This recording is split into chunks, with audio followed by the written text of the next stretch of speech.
We are back and in business and ready to go for another Torch News Roundup. Number 14 edition this week. My, how time flies. Another jam-packed week in store, so let's get right to it. Well, if you weren't initially thrilled with the trailer to Lucas Till's upcoming Macgyver series, you're in luck. CBS has decided to scrap the pilot and bring in longtime Macgyver fan James Wan to direct a new pilot. Wan, of course, will be directing the upcoming Aquaman movie starring Jason Momoa. Besides Lucas Till, George Eads is the only one to survive the cast purge. Justin Hires is being brought in as Mac's roommate Wilt Bozer. I guess this could be a good thing. I mentioned in Roundup number 10 that one of my concerns was that they always try to load these shows down with too many characters these days. In the original show, they really only had Mac, Pete, and the recurring Jack Dalton, who was a personal favorite of mine. It seems like that might be the dynamic they're going for here. I really hope they give this Macgyver his own Murdoch in this series. That would be cool. Wan is said to be a big fan of the franchise, so this should bode well. Despite the setback, the show has been picked up to series and will premiere on CBS in September.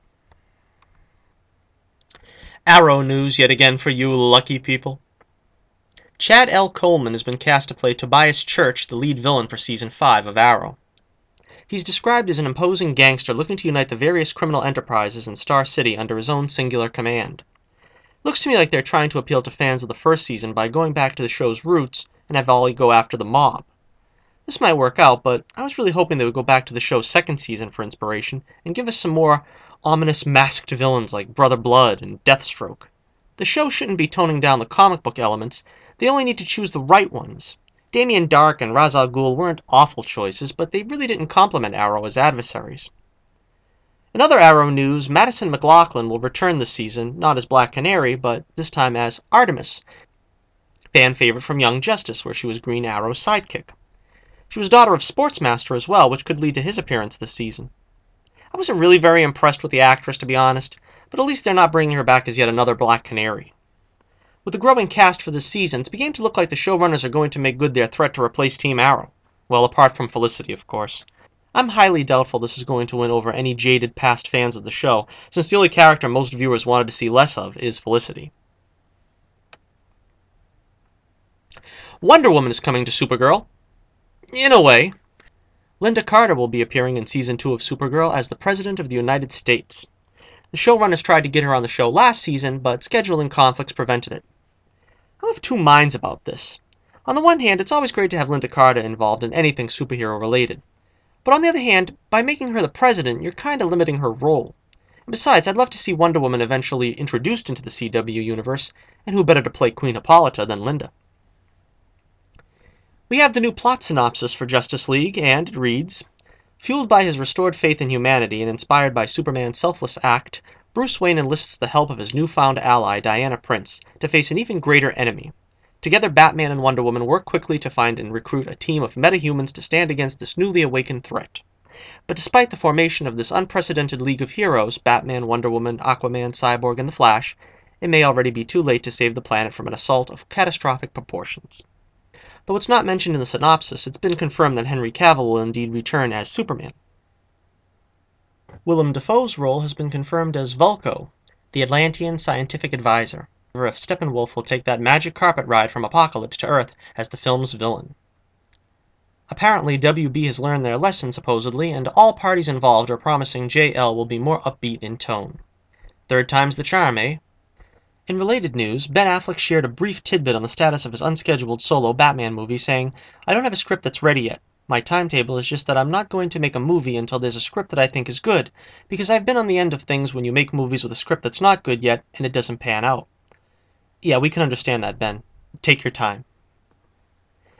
Entertainment Weekly has put out their first issue dedicated to the secrets of Rogue One. I don't think this qualifies as spoilers, but be ye forewarned. Forrest Whitaker's character has been identified as Saw Gerrera. He previously appeared in Season 5 of the Clone Wars animated series. This marks an interesting development with the films now crossing over with the TV side of Star Wars. Other info includes the name of the Empire's taller, slimmer walkers, known as AT-ACs. Now come on, you fanboys aren't going to actually call these AT-ACTs, are you? Please don't tell me that. And these new flat-wing interceptors known as TIE Strikers. I don't know about that. If they introduce too many new ships, it begs the question, where were they in the OT? It's also confirmed that Mads Mikkelsen is playing Jyn Erso's father and is a Robert Oppenheimer-esque scientist who's sought after by both sides of the galactic conflict. And as a surprise to no one, it's been officially confirmed that Darth Vader will indeed return to the big screen in Rogue One. Check out more Rogue One coverage in the pages of Entertainment Weekly. And here's some interesting news regarding George Lucas' proposed Star Wars TV series Underworld, which was meant to be a look at the seedy underbelly of crime and corruption in the galaxy at the height of the Dark Times. Cory Barlog, who worked with Lucasfilm on the Star Wars Underworld video game, was privy to some of the unproduced scripts and describes the series as follows. They made the Emperor a sympathetic figure who was wronged by this heartless woman. She's this hardcore gangster, and she just totally destroyed him as a person. It sounds very interesting. Were we going to have some episodes regarding the Emperor's origin? I always lament that Lucas never produced this series. He had over 100 scripts commissioned, but the show proved too costly to create for the small screen. I guess even Uncle George's pockets had their limits. But let's hope Disney has sense enough to make use of this vast wealth of material and produce either a TV series or film series based on these scripts. Well, that about wraps up this bad boy for another week. Like and subscribe, share and comment below, and also check out my recent Torch soapbox if you haven't already. The top 10 villains Marvel needs to bring back to the big screen. I thought it came out particularly well. Until next time, this is Johnnie Torch reminding you, keep the flame burning brightly, and I'll be with you again real soon.